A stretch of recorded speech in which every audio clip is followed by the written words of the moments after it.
38 to Harash. Harash. He checked out the geography, which I'm going to give you in a moment, and came to one conclusion and said, these people from the north, uttermost north, which we presently identify as Russia, these people have to be the Harash of this verse. Do you know that for the next 700 years in history, the nations of the world call these people Harash, or the Greek Rusia, and changed it from Harash and Rusia just a little over 200 years ago to the modern Russia. Oh, what a God, what a book to give us the very details of who will be involved in the Middle East conflagration, and give it to us 2,500 years in advance. Man couldn't have done this. Only God could have done it. And that's why we believe that the Bible is the Word of the living God. Now, if this isn't enough for you, consider the geography. This enemy comes against Israel from the north. 38:15, thou shalt come from thy place out of the north. Chapter 39, verse 2, I'll turn you back, leave but the sixth part of thee, will cause you to come up from the north. Jeremiah sees a great shaking at the end time and says in chapter 1, verse 13, the word of the Lord came unto me the second time, saying, Son of man, what seest thou? And he said, I see a seething pot. Seething? Boiling. Trouble. Where? In the north. The king of the north, Daniel 11, verse 40. Tidings out of the east, Orient, head out of the north, Russia, shall trouble him. Who? The Antichrist, who sits in a temple in Jerusalem during this time of war. Now, Dr. DeHaan, that great prophetical scholar, before his death, said that there would be an invasion of Israel from the north, and went on to say on his worldwide radio network of stations, I challenge any man on the verse I'm about to give, because the only nation on earth that can meet the geographical requirements of this verse happens to be Russia. What verse is it? It's an important one. I'll mention it a few times in this message. Joel 2, verse 20. I will remove far off from you the northern army, will drive him into a land barren and desolate, Siberia, with his face toward the east sea and his hinder part toward the uttermost sea. The only thing uttermost north of Israel with a barren area, Siberian, two oceans or seas, is the USSR or Russia. When one sees so much going on in the Middle East and realizes that the Bible predicts Russia is going to play a major role in all this, and knows that God has predicted this very thing to happen for the last days, he says within his heart, Jesus Christ's coming must be near. Who is going to unite with the communist bloc? Well, 38:5 says Persia.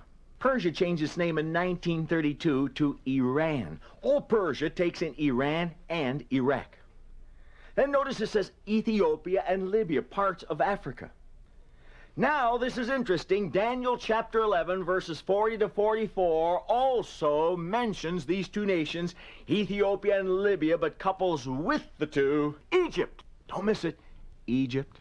Many Bible teachers believe that Russia will come to the aid of Egypt, the English-speaking nations to the aid of Israel, as we'll see. The next name one sees is Gomer, and all his bands. Gibbons, in his writings, The Fall and Decline of the Roman Empire, Volume 1, page 204, says Gomer is modern Germany. This man, Gibbons, is praised by Encyclopedia Britannica for his reliable reporting of historical facts. What'd you say, Gibbons? I said it's Germany. The oldest maps of the world where we now have Germany located originally had Gomer, Gomerland, Gomeria, and Ashkenaz, his son, listed. And so we believe that as we've seen this division, East and West Germany, under the communist way of dividing the world after World War II, that it's indicative of the fact that we have the exact alignment, with the exception of a few nations moving over one way or the other. So the next name we see then is Tagarma of the North. Dr. Edmund of Wheaton College spent many hours on this one word, and all of his research indicated one thing, that Tagarma was Turkey. Turkey of the north. North of Israel is Turkey, which also would take in Syria, because Haik, H-E-I-K, came down from Togarmah, Turkey, and fathered the people of Syria. Many of you have heard this expression, the Great Northern Bear, and the reason you've heard it is this: Magog, Meshech, Tubal, and Hrash form the Soviet Union. Persia takes in Iran and Iraq. Togarmah takes in Turkey and Syria. And so there is a great northern block of nations moving to the Middle East in the last days called the Great Northern Bear. Now, who is going to also be involved with this communist bloc of nations as far as the Oriental world is concerned? I don't know whether they're going to come together, unified, amalgamated, or if they're going to come separately, each to get what he can get. But the Bible pictures that both armies from the north, Russia, and from the east, China, are going to move into the Middle East. Tidings out of the east and out of the north shall trouble him. Daniel 11:44. The sixth angel poured out his vial upon the great river Euphrates. The waters thereof were dried up, so that the way of the kings of the east, Orient, might be prepared.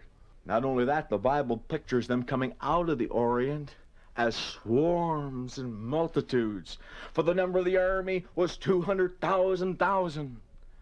Revelation 9:16, and I'll have more to say about that. All right, we see the various armies. Who is going to raise a voice of opposition? What about the opposing side? 38:13, Sheba, Dedan, and the merchants of Tarshish. According to the International Standard Bible Encyclopedia, Sheba and Dedan are some of the Arabs, Muslims, who will not go along with a unified Arab pact. And we see the term Tarshish. It's found 20 times in the Bible, and every time it's the land farthest west of Israel or Great Britain. Notice it says merchants of Tarshish, for they traded goods around the world, and when this portion of Scripture was written, there was only one way to trade goods, and that was through ships. Do you remember the slogans of history? Britannia rules the waves, England the mistress of the seas. Thirdly, the ancient Phoenicians and others got all of their tin from Tarshish. Britain means land of tin. But listen, it says Tarshish with all her young lions. The symbol on top of the American flag is the eagle, and the symbol on top of the English flag is the lion. Tarshish, the mother lion with all her young lions, the English-speaking nations of the world. And so there we see our two armies, almost the way we see everything being positioned presently, and all we can say within ourselves when we see it is, how much longer do we have before this blitzkrieg breaks out upon the earth? There will also be a union of Western nations as depicted prophetically in Daniel chapter 2 and Daniel chapter 7. Nebuchadnezzar, the king, had a dream and couldn't remember what it was all about. So he called in all of his magicians, soothsayers, astrologers, fortune tellers, and said, "Tell me what I dreamt or I'll kill you." Wow. Daniel went to prayer. God gave the answer, and he came back and said, "Nebuchadnezzar, the Lord revealed to me your dream." Come on. Really? What was it? Well, you had a dream about a great image, and it had a head of gold, 2 arms and chest of silver, a stomach of brass, legs of iron, and then 10 toes of iron and clay. The clay typifying a deterioration. Why, you're a genius. No, I've talked to my God Jehovah, and he told me what it was. But King, he also told me what it all meant. And I hate to bring you